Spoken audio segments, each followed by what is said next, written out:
Hello everyone, आप सबका वांगशन bubble में फिर से एक बार बहुत बहुत बहुत स्वागत है। चलिए शुरू करते हैं डेस्टिनी फाइटर के पार्ट 11 को। अब तक हमने देखा था कि वांगई चुपके से घर से बाहर निकल गया है और वहाँ पर वो एक अनजान लड़के से मिला है। वांगई ने अपनी बड़ी बड़ी आंखों से निंगनिंग को घूर कर देखा, जिसने उसे पपी कहकर बुलाया था। तुम्हारा नाम तुम्हारे जैसा क्यों नहीं है? निंगनिंग का मतलब है शांत और समझदार। तुम्हें देखकर लगता नहीं है कि तुम किसी भी तरह से शांत हो, और समझदारी की बात ना ही करो तो अच्छा है। वांगई जो निंग के चिढ़ाने पर उदास हो गया था, जिंगई उसका बदला लेना चाहता था। अरे अब निंगनिंग क्यों पीछे हटे? वो भी तो बदला लेना चाहेगा। पर दूसरे लंबे आदमी ने आंखों ही आंखों में इशारा करके उसे तुरंत चुप करा दिया। निंगनिंग चुपचाप अपना गुस्सा पी गया, लेकिन थोड़ी तो खुमारी रह ही जाती है। जिंगजिंग का मतलब ही तो सहज और प्यारा होता है। तुम्हारी सहजता तो पिछले जन्म में छूट गई है। निंगनिंग बुदबुदाया, लेकिन वो वांगई के बारे में कुछ भी नहीं बोल पाया। कहीं ना कहीं उसे एहसास हो गया कि उसके मास्टर का झुकाव इस क्यूट से लड़के की तरफ कुछ ज़्यादा ही है, जिसका नकाब उसे कुछ अजीब सा लग रहा था। वांगई को यह सुनकर अच्छा लगा कि जिंगी उसकी तरफ से बोला, लेकिन ये क्या, ये नाटा आदमी अब जिंगी को परेशान कर रहा है। उसने तुरंत आगे बढ़कर अपनी चहचहाती आवाज़ में कहा, जान का मतलब तो लड़ाई करने वाला होता है। क्या तुम हमेशा लड़ाई करना चाहते हो? वांगई उस लंबे आदमी को घूर कर देख रहा था, जिसकी घनी भौहें, सीधी नाक, खूबसूरत पलकें, खूबसूरत पतले होठ। ऐसा लग रहा था कि ये दुनिया का सबसे आकर्षक व्यक्ति है। वांगई बिना पलके झपकाए जान को घूरने में मगन था। इधर जान का हाल भी कुछ अलग नहीं था। 20 सालों में पहली बार उसे अपनी धड़कनें तेज होने का एहसास हो रहा था। जान भी अपने सामने की मूर्ति निहार रहा था। उसकी बर्फ से सफ़ेद रंग की मूर्ति, जैसे संगमरमर में जान डाल दी हो।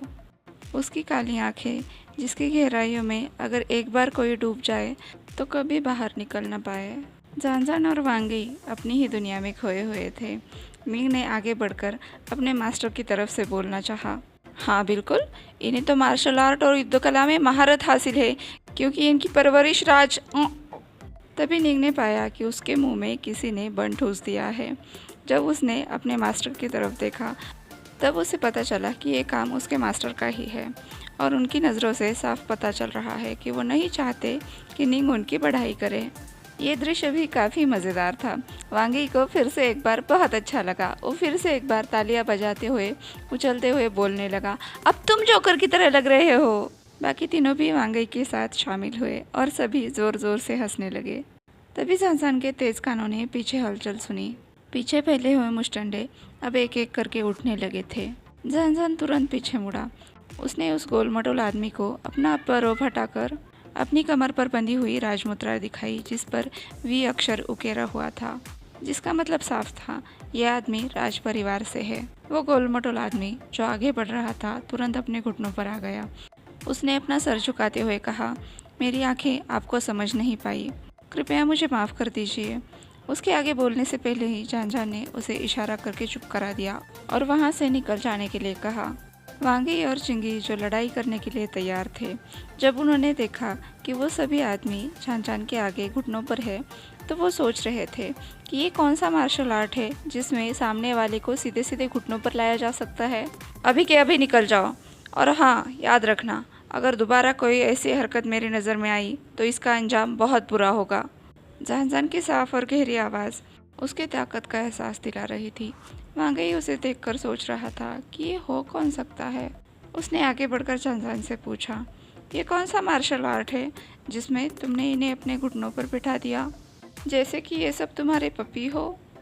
तभी निंगनिंग आगे बढ़कर हंसते हुए बोला, ये वांग, ये तुम्हारी तरह नहीं है, मासूम और प्यारे पपी। ये सुनकर वांगई ने पाउट किया और जिंगी ने निंग के सिर पर जोर से चपेट लगाई। आउच, दर्द हो रहा है, निंग ने कहा, तो सभी फिर से हंसने लगे। जान पता नहीं कब से अपने सामने खड़े पर्दानशी लड़के को गौर से देख रहा था। उसके साथ जो लड़का था वो उसका नौकर तो नहीं था। उनका रिश्ता मालिक नौकर से यकीनन कुछ ज़्यादा था। ऐसा लग रहा था कि जिंग अपनी मर्जी से वांग का ख्याल रख रहा हो।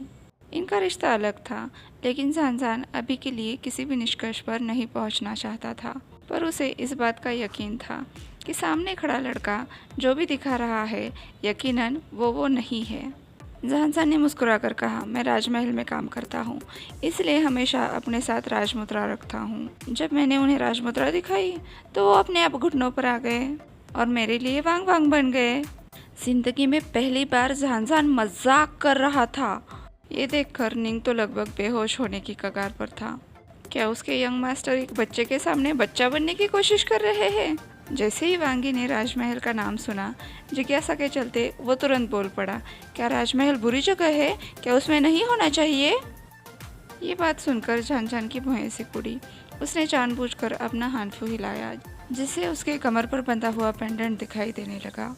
दिन की रोशनी में वो कुछ ज़्यादा ही चमक रहा था, लेकिन वांगई की नज़रें उस पेंडेंट पर बिल्कुल नहीं थी। जहांजान एक बात तो समझ गया, ये सामने खड़ा लड़का यहाँ से तो नहीं है।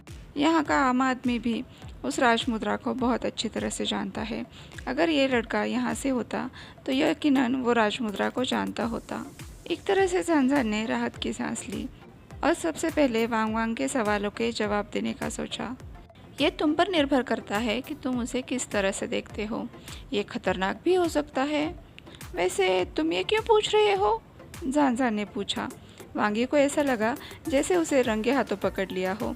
उसने जवाब देने के लिए मुंह तो खोला, लेकिन कुछ भी बाहर नहीं निकला। उसने बस मछली की तरह अपना मुंह खोला और बंद किया। वो अपनी पहचान तो छुपा रहा था, और अगर उसने जहांजान के सामने अपना मुंह खोला तो जहांजान किसी भी तरह से उसके पहचान के बारे में जान ही लेगा। वांगी बस कोरा चेहरा लिए जहांजान को घूरने लगा और इधर तुरंत चिंगी की बचाव यंत्रणा शुरू हो गई। वो ऐसा है कि कभी ना कभी तो हम भी राजमहल में काम कर सकते हैं। हाँ बिल्कुल काम कर सकते हैं, जिंगी ने कहा। जिंगी झूठ बोलने में वांगी से तो काफ़ी अच्छा था। इधर जहांजान सोच रहा था कि वांग वांग बोलने में हिचकिचा रहा है, लेकिन वो कुछ भी गलत नहीं बोलना चाहता है। वो सच नहीं बताना चाहता, लेकिन बात को घुमा नहीं सकता है, जैसे उसका दिल बिल्कुल साफ और मासूम हो। निंगनिंग तुरंत आगे आकर बोला, अगर तुम राजमहल में काम करना चाहते हो तो वहाँ जाकर एक नाम पूछना कि यहाँ पर महान वेनिंग कौन है, द ग्रेट हीरो। वेनिंग आसमान की तरफ देखकर गर्व से बोल रहा था, लेकिन ये देखकर जिंगी हंस हंस कर पूरा पागल हो चुका था। वो अपने पेट को पकड़े हुए अपने हंसी को दबाने की कोशिश कर रहा था। वांगई हंसते हुए बोला, वेनिंग तुम्हारा मतलब है निंगनिंग जोकर? वांगई खिलखिलाकर हंसने लगा, लेकिन आगे जो हुआ उससे वेनिंग के पैरों तले ज़मीन खिसक गई। उसके मास्टर हंस रहे थे, जिंदगी में पहली बार। वेनिंग शर्मा कर नीचे देखने लगा तो जिंगी ने उसे चिढ़ाते हुए कहा, तो तुम्हारा नाम वेनिंग है? वेनिंग ने ब्लश करते हुए बात बदलने की कोशिश की। उसने वांगी की तरफ रुख किया और उससे पूछा, तुमने नकाब क्यों पहना है?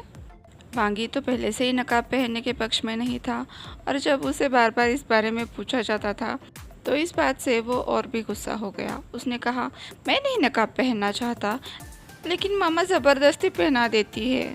गुस्से में वांगी और भी प्यारा लग रहा था। वांगी की हरकतें देखकर जहांजान सोच रहा था, इसको तो सच में हमेशा एक अंगरक्षक की ज़रूरत पड़ती होगी। ये इतना मासूम है कि इसे कुछ भी समझ में नहीं आता है। नकाब क्यों पहनना है? क्या तुम्हें कोई बीमारी है? वेनिंग ने पूछा और अपने सर पर फिर से एक बार चपेट पाई। बीमारी होगी तुम्हारे खाली दिमाग को, इसे तो मम्मा ने पहनाया है, जिंगी बोला। पर क्यों? वेनिंग हर हालत में उत्तर जानना चाहता था। तो वांगी अपना सर झुका के वेनिंग के कान के पास गया और उसने धीरे से कहा, क्योंकि मम्मा ने कहा है यहाँ पर बहुत बदमाश लोग रहते हैं। क्या तुम भी उनमें से एक हो? वांगी ने गंभीरता से पूछा, लेकिन वो अंदर से बहुत बुरी तरह से हंस रहा था। वेनिंग हंसते हुए बोला, तुम्हें तब तक बदमाशों की चिंता नहीं करनी चाहिए जब तक कि तुम बहुत ज़्यादा खूब। फिर से एक बार उसके मुंह में बन ठूस दिया गया। निंग ने अपने मास्टर की तरफ देखकर कहा, मेरा पेट पहले ही भर गया है, क्योंकि तुम्हारा खाना तुम्हारे दिमाग तक नहीं पहुंच रहा है, इसलिए और खाओ। उसकी आवाज़ से लग नहीं रहा था कि वो ज़रा सा भी मजाक कर रहा था। वेनिंग ने अपने कंधे हिलाए और चुप बैठ गया। तो जहांजान वांगी की तरफ मुड़कर बोला, मुझे लगता है तुम्हारी मम्मा सही कह रही हैं। जहांजान को अंदाज़ा हो गया था कि ये बहुत खूबसूरत है। उसका एक तरफ से दिखता हुआ चेहरा ही काफ़ी खूबसूरत लग रहा था। अगर ये अपना चेहरा छुपाकर नहीं रखेगा तो ये काफ़ी परेशानी में पड़ सकता है। उसका कपड़े पहनने का अंदाज बाकियों से अलग था। ये कपड़े अलग से उसके लिए तैयार किए गए थे। ये राजधानी से भी नहीं था। इसका ढका हुआ चेहरा भी देखते ही दिल में उतर जाता था। क्यों इसकी माँ इसके लिए परेशान न हो।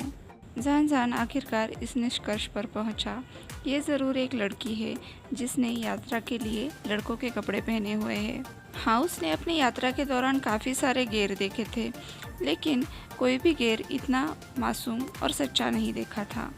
इस लड़के को देखकर उसका दिल धड़कना भूल गया था। वैसे तो जान कभी किसी मामले में नहीं पड़ता, ना ही कभी किसी से बातें करता है, लेकिन पता नहीं क्या हुआ कि इस नकाबपोश ने उसका ध्यान आकर्षित कर लिया।